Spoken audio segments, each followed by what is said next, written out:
By looking at Enzo, you may be surprised to hear that he is just 4 years old. Let's climb up the rock wall. He's tall, handsome, full of energy. A beautiful gift for his parents, Deanna and Bill DeChico. Very nice.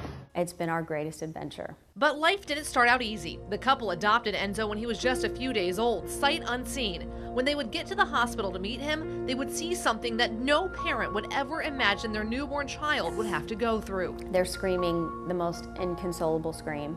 It's an excruciating pain for them. Enzo was detoxing from drugs. Pulse, shake, vomit, diarrhea, seizing. Enzo is one of the thousands of babies born every year addicted to drugs. In Florida alone, the numbers have continued to rise. Some say it's better reporting. Most officials call it a growing epidemic. You see, 10 years ago, the number of babies born addicted to drugs in the state for 1 year was enough to fill an entire elementary school, the number 536. In 2015, that number could fill an entire high school, almost 2,500 babies in 1 year. Last year, that number could fill 2 high schools. And when you look county by county for 2016, the county with the most babies born addicted, Hillsborough. We took the numbers to the medical director of the newborn intensive care unit at St. Joe's Hospital in Tampa. Our one institution numbers may have gone down. This is still a major U.S. public health problem. So what's being done? In 2013, Attorney General Pam Bondi created a task force on prescription drug abuse and newborns.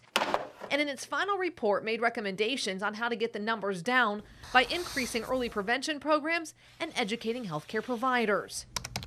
10 Investigates also contacted the Department of Children and Families after finding an article back in 2008 that showed they opened up the state's first drug-dependent newborn unit in Orlando. In an email with DCF, they state the unit is no longer active, and cases involving substance-exposed newborns are handled by Child Protective Investigators. This is a critical step. To find out what more is being done, we took questions to Governor Scott at a press conference where he announced a $50 million proposal to fight the opioid epidemic. Every time that you see a problem and it hasn't been resolved, you like to try to. You always. I'm a business guy, and you say in my business life, if it's not working, you say what do I do differently and try to change, and that's what we're doing with this. You're just not saying that maybe more needs to be done. Like, what is your answer to that? Everything. I know. Everyone's trying to come up with solutions. The best solution is stop the addiction. It's very upsetting because it makes me realize how many of these children are not having any of the opportunities that Enzo has, and how many of them are victims of circumstance. And there's nothing being done about it. There's not really any repercussion for anyone, the mothers, and there's no places for these children to go.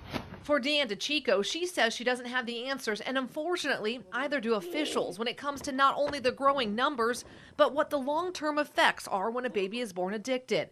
Are you having good listening skills? I'm so proud of you. Because while Enzo may be taller than most 4-year-olds and a ball full of energy, he is on a journey that is left with unknowns. Come on, let's come down the slide one more time. Honestly, I have more people tell me that know me. If I didn't know you and I didn't know Enzo, I wouldn't even know about NAS or what it meant or that it existed. Here we go. Ready? And I truly believe sometimes that's our journey. Good job. High five. High five. More money. Ready, two.